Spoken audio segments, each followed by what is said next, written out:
சென்னையில் இரண்டாவது நாளாக நள்ளிரவில் மழை பெய்தது. தென்மேற்கு வங்கக்கடலில் உருவான காற்றழுத்த தாழ்வு பகுதி மேற்கு நோக்கி நகர்ந்து தமிழகத்தை நெருங்கியுள்ளது. இதனால் சென்னை மற்றும் புறநகர் பகுதிகளில் மழை விட்டுவிட்டு பெய்து வருகிறது.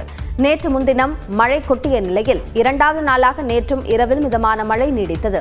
கோயம்பேடு, மதுரவாயல், புரசைவாக்கம், நுங்கம்பாக்கம், கோடம்பாக்கம், சைதாப்பேட்டை, கிண்டி, வெள்ளச்சேரி உள்ளிட்ட பகுதிகளில் மிதமான மழை பெய்தது.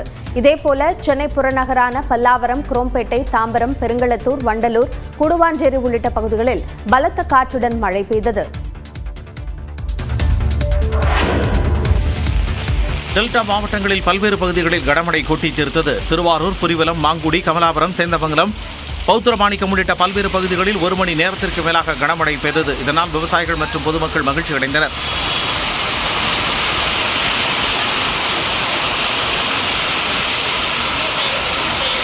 இதேபோல நாகை மாவட்டத்தின் திருமருகல், பிலாலி, திருப்புகலூர், வடகரை, ஆதலையூர், கயத்தார் உள்ளிட்ட இடங்களில் பரவலாக பெய்த மழையால் வாகன ஓட்டிகள் சிரமத்திற்கு உள்ளாகினர்.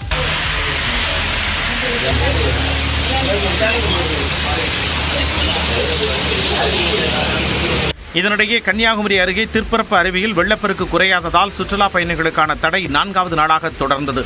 இதனால் பலர் ஏமாற்றத்துடன் திரும்பிச் சென்றனர்.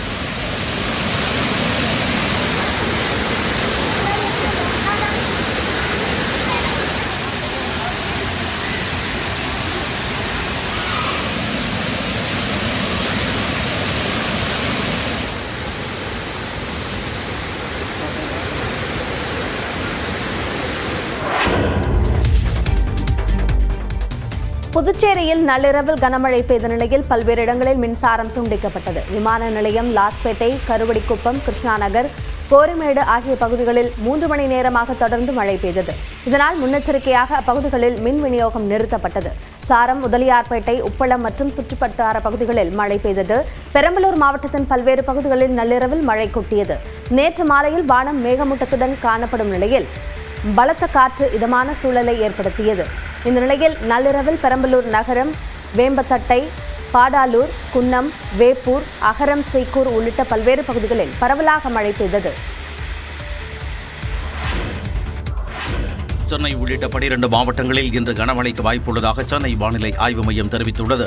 தென்மேற்கு வங்கக்கடலில் வட தமிழகம் மற்றும் அதனையொட்டிய தெற்கு ஆந்திர கடலோரப் பகுதிகளில் காற்றழுத்த தாழ்வு பகுதி நிலவுகிறது. இதன் காரணமாக தமிழகம் மற்றும் புதுச்சேரியில் 18ஆம் தேதி வரை மழைக்கு வாய்ப்புள்ளதாக தெரிவிக்கப்பட்டுள்ளது.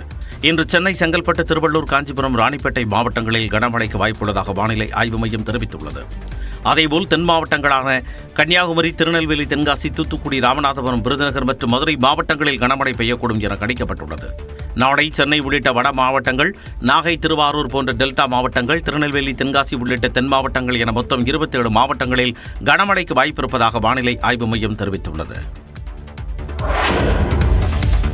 சென்னையில் மழை பாதிப்புகளை எதிர்கொள்ள அனைத்து விதமான நடவடிக்கைகளும் எடுக்கப்பட்டிருப்பதாக துணை முதலமைச்சர் உதயநிதி தெரிவித்துள்ளார்.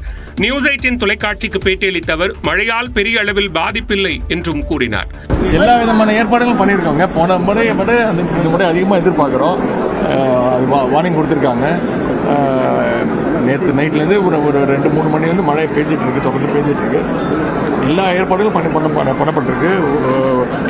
எந்த இடத்துலையும் மழை பெருசாக தெரியல. ஒரே ஒரு மழை மட்டும் விழுந்தது, அதையும் அப்புறப்படுத்தியாச்சு. முன்னதாக செய்தியாளர்களுக்கு பேட்டியளித்த உதயநிதி சென்னையில் கடந்த மாத மழை அனுபவத்தின் அடிப்படையில் நிவாரண மையங்கள் உள்ளிட்டவைகளின் எண்ணிக்கையை அதிகரித்திருப்பதாக தெரிவித்தார். எழிலகத்தில் உள்ள மாநில அவசர கால செயல்பாட்டு மையத்திலும் உதயநிதி ஸ்டாலின் ஆய்வு மேற்கொண்டார். சென்னை போரூரில் மழையால் கடும் போக்குவரத்து நெரிசல் ஏற்பட்டதால் வாகன ஓட்டிகள் அவதிக்கு ஆளாகினர். சென்னை மற்றும் புறநகர் பகுதிகளில் பெய்த மழையால் பல்வேறு சாலைகளில் போக்குவரத்து நெரிசல் ஏற்பட்டது. மெட்ரோ ரயில் பணிகளால் போரூர், கிண்டி சாலை குறுகி காணப்படும் நிலையில் தொடர் மழை பெய்ததால் வாகனங்கள் ஆமை போல் ஊர்ந்து சென்றன.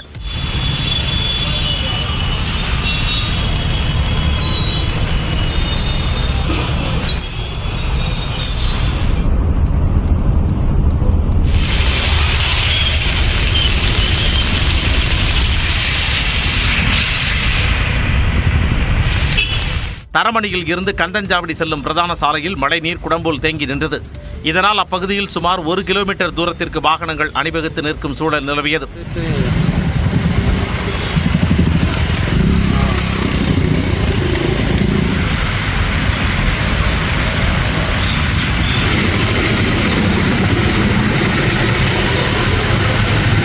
OMR சாலை, ECR சாலை, பள்ளிக்கரணை, மேடவாக்கம், சித்தாலப்பாக்கம், பெரும்பாக்கம் உள்ளிட்ட இடங்களில் பரவலாக மழை பெய்தது.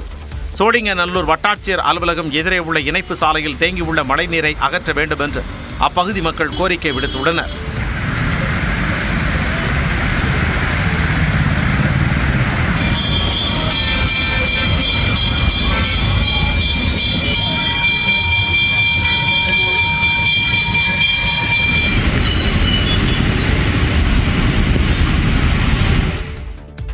குடிநீர் தேவைக்காக மழை பெய்ய வேண்டும் என அமைச்சர் கே. நேரு கூறியுள்ளார். கனமழை பெய்யும் என்று வானிலை ஆய்வு மையம் அறிவிப்பு விடுத்த சூழலில் 2 நாட்களுக்கு பெய்யும் மழையை மக்கள் பொறுத்துக் கொள்ள வேண்டும் என்று அமைச்சர் கே. நேரு தெரிவித்தார். ஆவடி மாநகராட்சிக்குட்பட்ட பகுதிகளில் 100 கோடி ரூபாய் மதிப்பிலான குடிநீர் மற்றும் பாதாள சாக்கடை பணிகளை அமைச்சர் கே. நேரு, நாசர் ஆகியோர் தொடங்கி வைத்தனர்.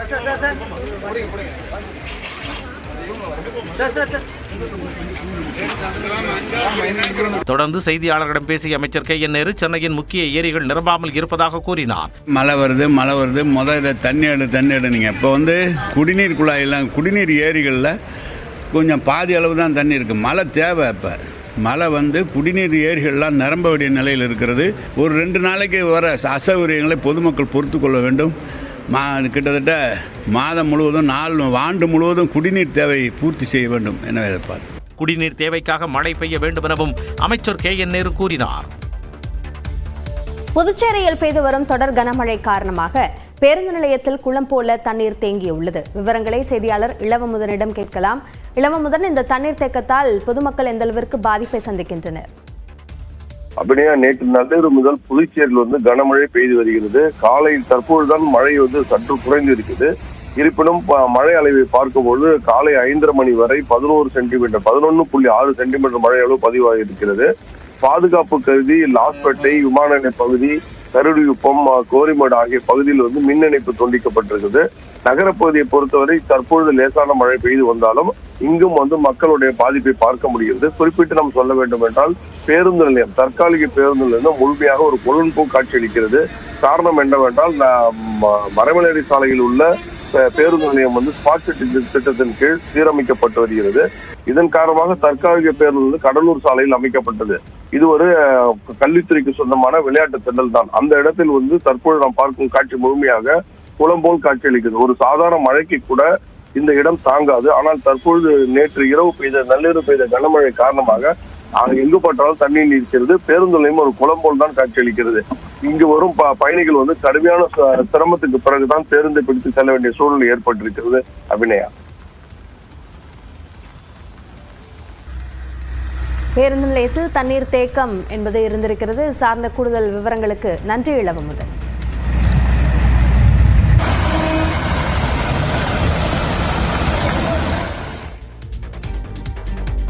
தொடர்ந்து 1 நிமிட செய்திகளை பார்க்கலாம்.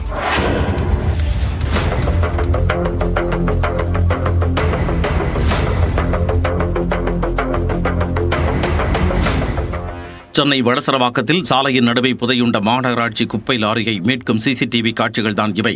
சென்னை வடசரவாக்கம் நியூ காலனி பகுதி பிள்ளையார்கோவில் தெருவில் சமீப காலமாக திடீர் பள்ளம் ஏற்படுவதாக கூறப்படுகிறது.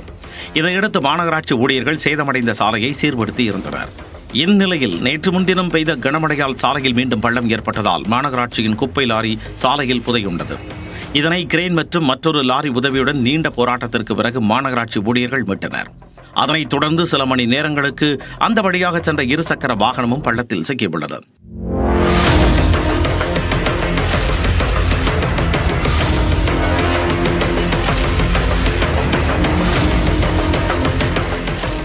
மெட்ரோ பணிகளுக்காக பள்ளம் தோண்டப்பட்ட பிறகு இதுபோன்று தொடர் பள்ளங்கள் ஏற்படுவதாக கூறும் அப்பகுதி மக்கள் சாலையை உடனடியாக சீரமைக்க வேண்டும் என கோரிக்கை விடுத்துள்ளனர்.